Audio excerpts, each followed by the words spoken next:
Hi, this is Sero, and the I'm gonna be talking about a little bit of my gaming history, I guess you could say, or just the consoles I've owned across the years. My first console ever was NES. After that, I got the Sega Genesis.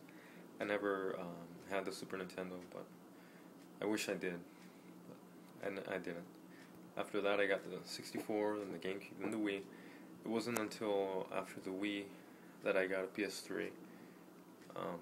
Just the Wii wasn't cutting it for me. It has a lot of great games, but I needed another system. But I also want to talk about the backlog of games I have and the games I need to beat. Starting with this game, Prince of Persia, and I got it used at GameStop, and it's a really good game. It's a platformer, but it's kind of repetitive. It can get repetitive. It's really pretty. It has very beautiful graphics, art, um, but I lost interest in it. It got repetitive, although it's still on my list. I need to beat it. Next up is a third-person shooter called Vanquish. It's a Japanese third-person shooter, which there aren't very many of, and it's really good. The graphics are, especially on this guy's suit, there's a lot of detail, and it's really fast-paced. Has lots of action. I only got about maybe 2 hours in, and I stopped playing it for some reason, but it's in my list. It's in my to-do list.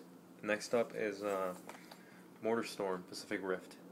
Now, a few months ago, I got the urge of to play a good racing game, and I looked at reviews, I read reviews, and I chose this guy, MotorStorm Pacific Rift, and mainly because it's not realistic. It has a lot of jumps and whatnot. There's different types of vehicles you can choose. It's really fun, and the graphics are decent. I really like it, but I stopped playing. I probably put about 6 hours into this game, maybe 8. No, like 5 hours. Next up is this. I'm kind of ashamed of this game. I mean, of myself, not the game. It's Marvel vs. Capcom 3, and yes, I got it. I'm not good at fighters, or they don't. Yeah, I don't play fighters a whole lot because I'm not good at them. But I thought maybe if I invested $60, I would be motivated into getting into them. I probably put in like maybe 3 hours. I started memorizing combos and learning combos, but I just stopped. But I definitely do want to get into this game because a lot of the uh, people that I talk to, they really like fighting games.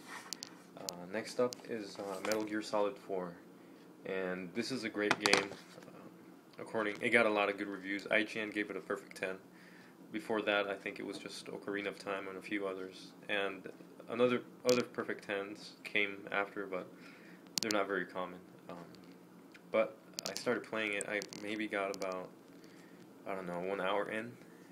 It has a lot of cutscenes, a lot, and I didn't know what the heck was going on, so I put it on standby until I play the prequels or the games before it. So that's also on my to-do list. Next up is a DS game called 9 Hours, 9 Persons, 9 Doors, and this is an awesome game. When I started playing it, I couldn't put it down.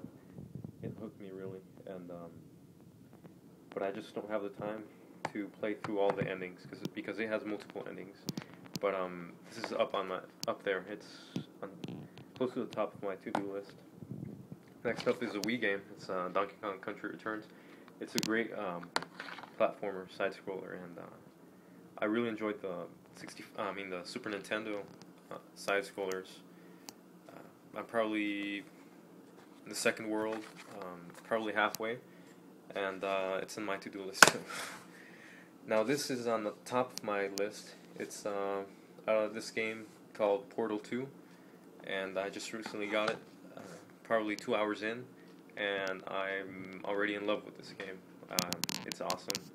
I think everyone should get it, but I don't want to hype it too much because I don't know.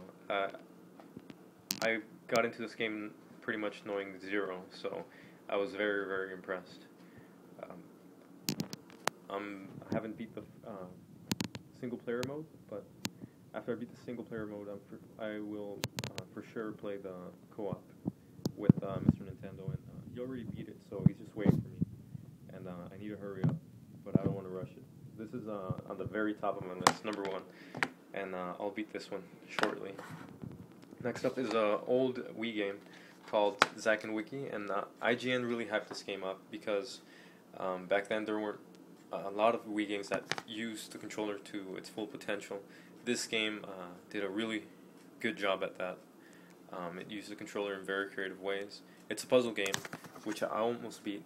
I think I need about 1 more hour to beat it. My brother beat it.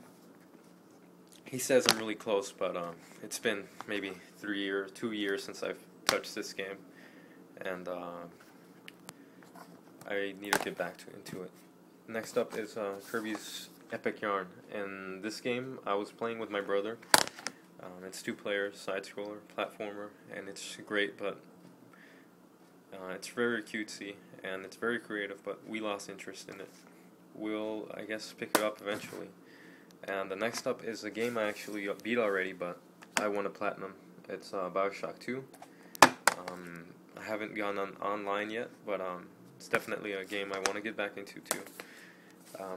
And that's pretty much it. I can mention that I finally beat Super Mario Galaxy 2. I kind of skipped a lot of levels though, and I definitely need to get back into it. And I finally beat Battlefield Bad Company 2, and it was decent. I wasn't blown away, but it was a good shooter.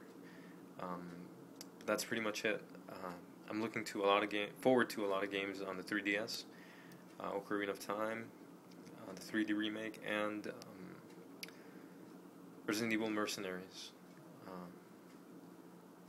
So those are probably going to be added to my list too. But I got a lot of work to do. But that's pretty much it. And thanks for watching.